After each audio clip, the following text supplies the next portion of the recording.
नाही त्याचे रंग रूप, नाही त्याचे आकार विकार, ऐसा जो तो निर्गुण निर्विकारी निरंकारी पार ब्रह्म परमेश्वर विठ्ठल.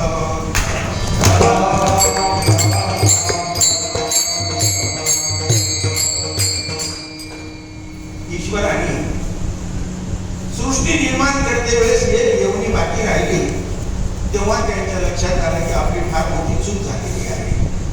जेवढ्या एवढ्या तयार केल्या त्यामध्ये आपलं नाव घेणारा एकही नाही. आहेत का? अंड्याची खान, अंड्यामधून पैदा होणारे पक्षी नाव घेतात? नाही. एका कोंबडीच्या पिलाने आईला विचारलं, आई आम्ही दसऱ्याच्या आधी 25 भावंड होतो, आता एकटाच झालो, बाकी कुठे गेले? ती म्हणाली का त्यांना मोक्ष मिळालं? नाही. ती काय म्हणाली, बेटा आपला जन्म लोकांना खुश करण्यासाठी नसतो. ती नाही म्हणाली की त्यांना मोक्ष मिळाला. त्या एवढीला कळालं का मोक्ष काय आहे? नाही.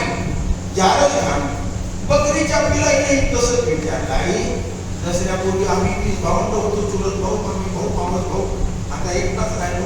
आई म्हणाली, बेटा तुला एक संधी झाली म्हणून वाचला नाही तर तुझा नंबर होता.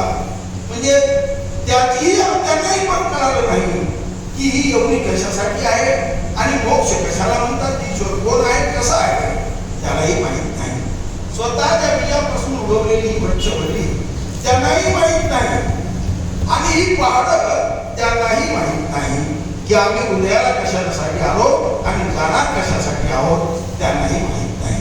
परंतु बापो, ही मनुष्य एवढी सोपी जी आहे याला माहित असायला पाहिजे की मी जन्माला मनुष्य एवढी का मागितली, कशासाठी मागितली आणि मी काय करायला पाहिजे आणि कुठं जायला पाहिजे. हे जर साध्य नाही केलं तर मनुष्य जन्म घेऊन काय केले, अवघे